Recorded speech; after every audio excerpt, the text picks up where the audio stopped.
चलिए चर्चा की शुरुआत करते हैं और तमाम जो गेस्ट हमारे साथ इस डिबेट में जुड़ रहे हैं सबसे पहले उनका परिचय कराते हैं। Pradeep Bhatnagar BJP spokes person हमारे साथ हैं।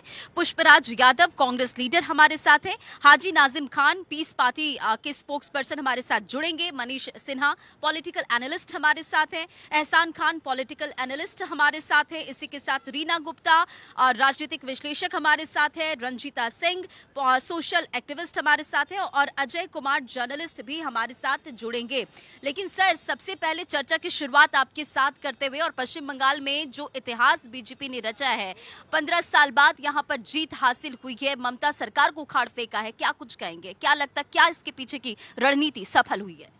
देखिए, सबसे बड़ी चीज़ तो ये जीत पश्चिम बंगाल की प्रजा की है, जिस प्रजा ने त्रास्त होकर भारतीय जनता पार्टी को अपना नुमाइंदा और अपना सेवक बनाया है। और मैं ऐसे पश्चिम बंगाल की जनता को, प्रजा को मैं नमस्कार और नमन करूंगा। और देखिए, सबसे बड़ी चीज़ क्या है, भारतीय जनता पार्टी के वरिष्ठ कार्यकर्ता से लेके, मतलब नेता और अभिनेताओं से लेके और नीचे के कार्यकर्ता ने वो मेहनत करी है कि वो देखने लायक है घर घर। दूसरी चीज़, हमने पिछला चुनाव भी देखा जहां भारतीय जनता पार्टी के 400 से ऊपर कार्यकर्ताओं ने अपना रक्त और अपना बलिदान दिया। ये जीत उनके लिए है, समर्पित है। और ये चीज़ देख रही है कि अब हमें क्या करना है, उस बंगाल को पहले वाला बंगाल और मीठा बंगाल बनाना है। इस संकल्प के साथ हम लोग वहाँ काम भी करेंगे और बंगाल को आगे भी लाएंगे।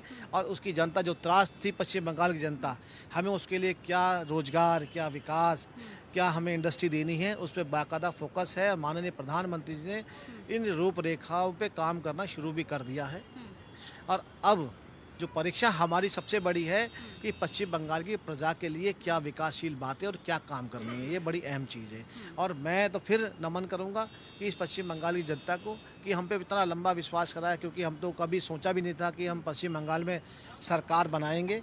मगर दिखा कि ममता बनर्जी का जो जनता के प्रति हश्र था, जो एक काम था, वो दिखा।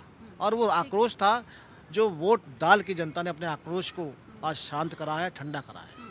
कांग्रेस का तो 2021 में खाता नहीं खुला था, लेकिन इस बार खाता खुला है। देखिए, जहाँ तक ये 2026 का जो चुनाव की बात है, आप देखते हैं जिस तरीके से यहाँ पे लाखों लोगों का वोट काटा गया है, एसआईआर से उन्हें वोट करने नहीं दिया गया है। कई लाखों लोग हैं जिन्हें वोट देने से वंचित किया गया। ये डेमोक्रेसी की हत्या हुई है पश्चिम बंगाल में, जहाँ पे कल को आप भी हो सकते हैं। मैं आपके जिस तरीके से यहाँ पे काटा गया होगा, ये जो हर वक्त आप लोग रोना रोते हैं कि एसआईआर में काटा गया है, तो क्या एसआईआर में ये देख के काटा गया है कि किस दल के ये मतदाता हैं? ऐसा तो नहीं हो सकता। जवाब दीजिए। देखिए, जहाँ तक बात है कि किस दल का है वो एक अलग बात है, पर जब वोट काटा गया, ये मैं कह रहा हूँ, मैंने तो ये नहीं कहा कि किस दल का काटा गया है, पर किसी भी दल का वोट, जब लोगों का वोट अगर नहीं दिया जाएगा तो ये डेमोक्रेसी की हत्या है कि नहीं है? तो सर जनता के जनादेश को फिर क्या कहेंगे आप? मैं जनता की जनादेश को मैं बताऊं, जिस तरीके से वहाँ पे 2.5 लाख सैनिक लगा दिया गया, वहाँ पे एक छावनी बदल दी गई, जिस तरीके से एक फ्री माहौल में जो डेमोक्रेसी, जिस तरीके से वोटिंग होता है, क्या इस तरीके से आप इस आतंक के मतलब जिस तरीके से एकदम बिल्कुल आप अपने पार्टी को लेकर आप स्टैंड क्लियर नहीं कर पा रहे, लेकिन सवाल जरूर उठा रहे। जी, अगर इनसे ये पूछा जाए, इन्होंने कहा 2.5 लाख उन्होंने वहाँ पे मिलिट्री फोर्स लगा दी, तो क्या है जो 2021 में होता, लोगों को रक्त रंजन कर देते, लोगों के घर बर्बाद करते, ये इस बार भी यही चाहते थे। तो इनका क्या मोटिव था? यही क्या, जब कोई सुविधा जो दी गई है, जो लगाया गया है, वो सुरक्षा जनता के लिए लगाई गई थी, किसी उसके ऊपर जो इलेक्शन लड़ रहा कैंडिडेट उसके ऊपर नहीं लगाई गई। लोगों को फ्री फेयर इलेक्शन करने के लिए जो दी गई आजादी, ये उसका नतीजा है, ना कि ये डर का माहौल था। ठीक है, free and fair election Manipur में भी हुआ था। क्यों नहीं बोल रहे मणिपुर के बारे में? क्या हो रहा है मणिपुर में? मोदी जी तो मणिपुर भी गए थे, वहाँ पे फ्री एंड फेयर इलेक्शन कराए थे। आज जाके देखिए मणिपुर का हाल क्या हो रखा है। वहाँ के लोग पुकार रहे हैं मोदी। बिहार में कहाँ हैं आप? बिहार में कहाँ हैं? बिहार में देखिए, बिहार की बात तो मैं बताऊं, बिहार में जिस तरीके से वहाँ पे कोई डेवलपमेंट तो हुआ नहीं है। जहाँ सफलता ना मिले वहाँ सवाल खड़े कर दो। देखिए, सवाल तो बनता है जिस तरीके से बिहार में भी जनता से बढ़ के तो कुछ नहीं है ना। सर आती हूँ सर, 5 राज्यों के ये नतीजे, जनता का ये जनादेश, क्या संदेश? बिस्मिल्लाहिर्रहमानिर्रहीम। जय हिंद, वंदे मातरम, भारत माता की जय। रंजना जी युवा पत्रकार हैं, आपका चैनल बहुत ही टीआरपी लेता है और देश देखता है इसको, विदेश के लोग भी देखते हैं। 14 में 2 युवाओं की जोड़ी बनी थी और आपने एक चैनल से सब मीडिया दिखाया था। 2 जोड़ियों के नाम था, एक राहुल गांधी जी और एक अखिलेश यादव जी। जो 14 के बाद जोड़ी बनी और मीडिया ने दिखाया कि 2 युवा आ गए, अब हिंदुस्तान में काया पलट करेंगे, गरीबों का मसीहा, पीडीए बनाकर वो नारा देते रहे। लेकिन जहाँ जहाँ ये दो जोड़ी गई वहाँ पर उद्धव ठाकरे हारे, उसके बाद में तेजस्वी हारे, उसके बाद में केजरीवाल हारे, उसके बाद में आज ममता हार गई हैं, और स्वयं जो युवा थे अखिलेश यादव उत्तर प्रदेश हार गए। ये वो युवा हैं कि जो हारते ही जा रहे हैं। कौन सी कमियां इनके अंदर हैं उन पर मंथन नहीं होगा। एसआईआर पर लड़ेंगे, वोट चोरी पर लड़ेंगे, गद्दी छोड़ने पर लड़ेंगे, मोदी जी को गाली देंगे। और रंजना जी एक बात कह दूं, मैं उस समाज से आता हूं, पसमंदा समाज से आता हूं, मैं उसका राष्ट्रीय अध्यक्ष हूं और देश में मेरा संगठन काम करता है।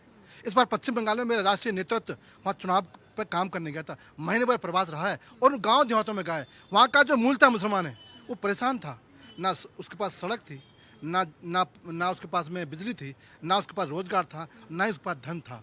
ममता दीदी ने उन गांव के किसानों को जो वहाँ के मूलतः निवासी हैं उन तरफ निगाह नहीं डाली, और जो विदेशी मूल के मुसलमान, चाहे रोहिंग्या हो, चाहे पश्चिम बंगाल, चाहे बांग्लादेश के मुसलमान हो, उनको गोदी में बिठा रखा। उन महानगरों में, उन तहसीलों में, उन जिलों के अंदर उनका बसेरा है जो विदेशी मूल के मुसलमान हैं। हमारा हक क्यों मारा गया, वहाँ की आवाज़ उठी और हिंदू भी परेशान था। शोभा यात्रा पत्थर मारे जाए, या फिर हनुमान जयंती पर पत्थर मारे जाए, या फिर डॉक्टर बेटी का बलात्कार हत्या की जाए। कहाँ थी कांग्रेस, कहाँ थी वो बेटी प्रियंका जो कहती है बेटी हुई लड़ सकती हूँ, उत्तर प्रदेश में आई थी ना, कहाँ थी कांग्रेस। अब विपक्ष दिशाहीन है और ये जान लो कि कुछ मुट्ठी भर राज और रह गए, वहाँ भी भाजपा आएगी। भाजपा क्यों आएगी कि बूढ़ी माँ का वो मकान दिया है, महिला को शौचालय दिया है, उस गरीब किसान को घर में 2000 पहुँचते हैं। ये मित्र खड़े हैं मेरे, एक नाम बता दे पूरे हिंदुस्तान के अंदर कि स्वर्गीय जवाहरलाल नेहरू प्रधानमंत्री रहे, उनके नाम से किसी गरीब को महिला को मकान दिया हो। स्वर्गीय राजीव गांधी प्रधानमंत्री रहे, उनके भी नाम से किसी मकान दिया हो। जल्दी से सर इंदिरा जवाब। निवास आज भी यहाँ पे दिल्ली में इंदिरा कॉलोनी है, इंदिरा निवास है, जहाँ पे लाखों लोग रह रहे हैं।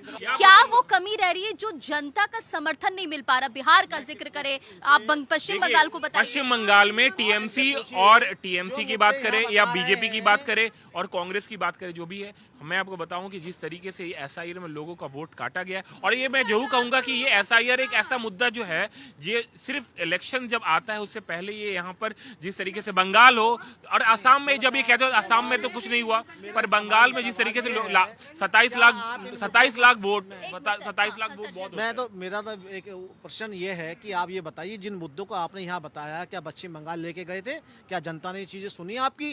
क्या आप इन जनता में आपने आपको वोट दिया? आप तो सब सीटों पे लड़े थे। ठीक है सर, भवानीपुर भी ममता दीदी नहीं बचा पाई। क्या लगता है कि टीएमसी को जो ये सीटें मिली है और जनता क्या विश्वास जीतने में कमी रहेगी? क्या स्ट्रैटेजी रही जो सफल नहीं हो पाई? देखिए, सबसे पहला चीज़ है कि ममता बनर्जी एक खुद महिला है, और उसके बाद उनका जो बयान आता है कि शाम के 7 बजे के बाद घर से महिलाओं को नहीं निकलना चाहिए। तो आज के डेट पर हर महिला चाहती है कि मैं भी घर से बाहर जाऊं, काम करूं, इंजॉय करूं। तो एक महिला होके आप ये बोलते हो तो इसका आपको लगता है मैं तो बहुत अच्छा कर रही हूँ, लेकिन इसका नेगेटिव इम्पैक्ट गया। यही रीज़न है कि भवानीपुर में जहाँ वो बचपन से रही है या पिछले 15-20 सालों से सांसद हो, एमएलए हो, वो हार चुकी है। अभी जो सबसे इम्पॉर्टेंट चीज़ है कि कांग्रेस के प्रवक्ता बहुत अच्छा पॉइंट बता रहे थे कि एसआईआर से इतने लोगों का नाम कट गया, लाइक 91 लाख का नाम कट गया, 27 लाख का अभी तक अपील में चल रहा है। तो इसके कारण कांग्रेस कम आई। मैं ये पूछता कि 2021 में एसआईआर नहीं हुआ था, तब 0 वोट आया था, इस बार तो कम से कम 2 सीट आया। तो एसआईआर इनके लिए अच्छा हुआ या खराब हुआ, ये तो यही जाने, मुझे नहीं पता। और उसके बाद यही एसआईआर केरला में होता है, वहाँ भी करीब 30 से 40 लाख नाम कटता है, तब भी वहाँ सरकार आ जाती है, तो उस पर तो कुछ नहीं बोल रहे हैं।